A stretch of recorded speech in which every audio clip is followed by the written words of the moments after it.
Logom é a revista online da Rosa Cruz Áurea. Esperamos que a Logom possa adicionar algo à sua vida, inspirá-lo a fazer novas perguntas e alimentar sua busca por respostas. Seja bem-vindo. A realeza. As chamadas revistas de celebridades ou tabloides estão bem estabelecidos há décadas e atualmente se proliferam na internet.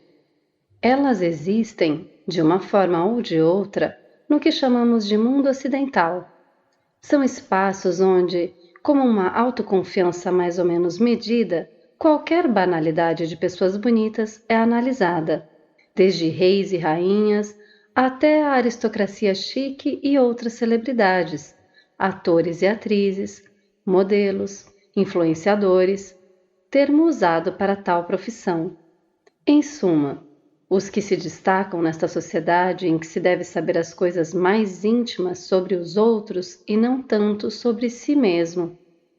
O fenômeno foi ampliado hoje em dia nas redes sociais, que, ao que parece, governam e ditam o que deve ser dito, por quem e no tempo e lugar certos, faça chuva ou faça sol. Eu estava errada. Sempre desprezei esses meios de comunicação porque desconhecia o que eles realmente significam, o capital humano e mental que eles movem e os níveis de interpretação que eles escondem. É bastante conhecido que o que não perdoamos em nós mesmos, ou que escondemos com grande zelo, infidelidades, confusões fiscais, moral frouxa ou muito frouxa, perdoamos de bom grado àqueles que figuram nestes espaços privilegiados, alguns dos quais sustentados com dinheiro público. Bem, mas que tipo de fascínio é oferecido pela vida privada de pessoas que, ao aparecerem na mídia pública, desfrutam do prestígio que chamarei de realeza? A realeza é entendida aqui como status e privilégios semelhantes aos de reis e rainhas, sendo mostrada em seu ambiente íntimo em todos os momentos por aqueles que levam vidas reais. Além, é claro, da imagem projetada por eles e da atitude adotada pelos não soberanos: submissão, medo, reverência, admiração, inveja, imitação e, não raro, ódio, aversão e assim por diante. Isso quer dizer que o que é apreciado de positivo ou negativo nestes olhares tem a ver com sentimento, emotividade, subconsciente e coração, aquilo que tem vida própria e que raramente dominamos. Em outras palavras, os que governam e ainda governam as emoções. Muitas vezes me perguntei por que esta admiração e reverência de origem tão distante, que passou por revoluções, decapitações e exílios reais, mudanças radicais nos papéis das mulheres, pessoas de outras raças ou condições sexuais diferentes, continua a sobreviver em nós como uma liturgia profana, às vezes tão próxima da liturgia religiosa que não conseguiríamos distingui-las. Na ausência de religiões cujos postulados deveriam ser seguidos, tal tem sido o descrédito em que elas caíram. É necessário que este espaço sagrado de nossa consciência seja alimentado de uma forma ou de outra. Em nosso tempo, os tribunais, altares e palácios foram substituídos por espaços onde todos podem se expressar livremente, pois o indivíduo é sagrado e o povo soberano desde a Revolução Francesa, seja de fato ou de opinião, ou através da criação pura e simples da chamada pós-verdade. Pós-verdade é um termo definido pelo Dicionário Real da Academia Espanhola como distorção deliberada de uma realidade, que manipula crenças e emoções a fim de influenciar a opinião pública e as atitudes sociais. Houve um tempo em que os reis eram ao mesmo tempo sacerdotes e profetas, o que lhes dava uma aura de poder sobre o povo como se fossem a própria divindade, cujos desígnios eles transmitiam ao seu povo. Pense nos juízes e reis de Israel, Samuel, Saul, Davi, Salomão, etc. Sua unção viera diretamente de Deus através de seus sacerdotes, o que significava que eles estariam no lugar próprio da verdade e do poder. Era uma época em que os seres humanos eram mais primitivos e tribais e viviam segundo padrões e crenças coletivas. Foi no cristianismo, no Império Romano e antes disso na Grécia clássica que se desenvolveu no Ocidente um protótipo de individualidade que assumiu a existência de uma alma individual com livre-arbítrio. Quer você fosse patrício, plebeu ou escravo, homem ou mulher, judeu ou gentio, você tinha uma alma e uma idiosincrasia próprias. Como nos referimos a lugares sagrados, então vamos falar sobre templos. Já nos anos 60 do século passado, McLuhan disse: "O meio é a mensagem", ou seja, você está onde você se mostra. E o espaço privado, agora tornado público, é o lugar onde o sagrado é exibido. O que é exibido dentro do espaço sagrado de difusão da mídia tem esse poder de fascínio, porque, ao ocuparmos aquele lugar privilegiado onde colocamos nosso coração, que é o principal impulso, nós ansiamos, nem que seja por um instante, por aquele pedestal que os novos lugares sagrados proporcionam. Porque queremos, no fundo de nossa alma e com todo direito, ser reis.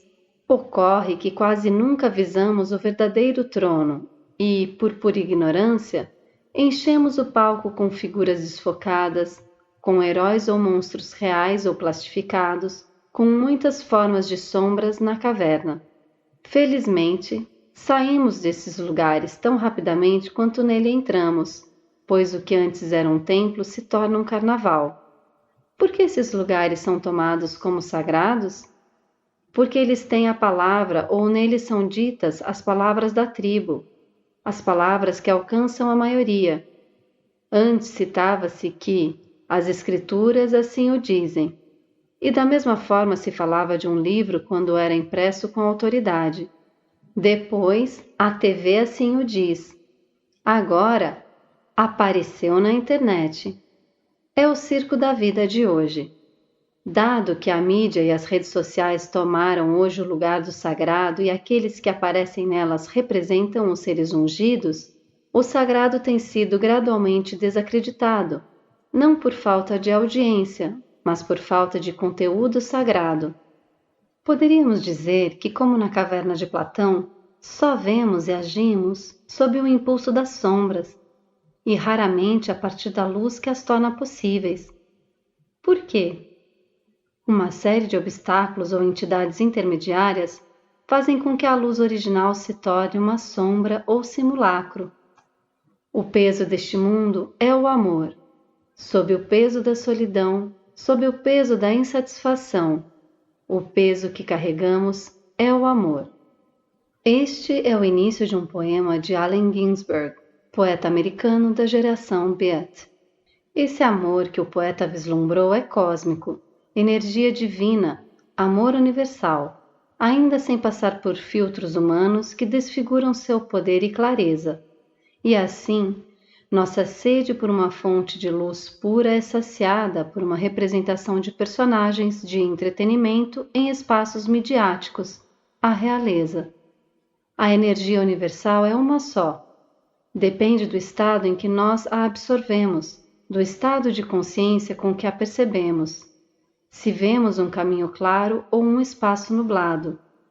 E não estou falando de critérios morais, mas pura e simplesmente de energia, tanto da simples escala de pureza do ar que respiramos, como das diferentes oitavas de uma escala musical.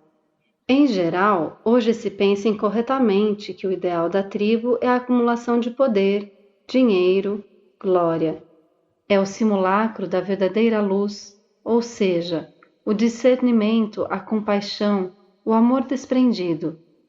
Estamos lidando com a única energia da vida, apenas em diferentes graus de vibração e representação. Na obra O Casamento Alquímico de Christian Rosenkreuz, 1616, de Johannes Valentin Andrea, fala-se de encarnar a realeza, ou seja, de alcançar, através de um processo alquímico, a união do rei e da rainha, os aspectos masculino e feminino de nosso ser, a alma e o espírito, libertação através da compreensão em primeira mão do que somos e do que a vida realmente é. O processo alquímico envolve a posse de um anseio, um toque ou um chamado, e o início de um caminho de purificação interior no qual, através do fogo fornecido pelas forças do caminho, as forças gnósticas do conhecimento, todos os fantasmas passados e presentes são apagados. Então, podemos vislumbrar algo do que realmente somos, o ser humano original, o rei que sabe quem ele é. O Odisseu voltou à sua verde e humilde ilha de Ítaca. Este parece ser o destino de todos os seres humanos, ser reis em seu sentido mais primitivo, filhos de Deus, reis de si mesmos. A realeza que ocupa os espaços sagrados da mídia é apenas um reflexo opaco da verdadeira realeza que somos chamados a ser. É por isso que eles atraem a atenção, porque são um espelho do que queremos ser, livres e eternos. O tempo falará para aqueles que estão e, acima de tudo, para aqueles que são. Porque, no final, é apenas uma questão de ser ou não ser.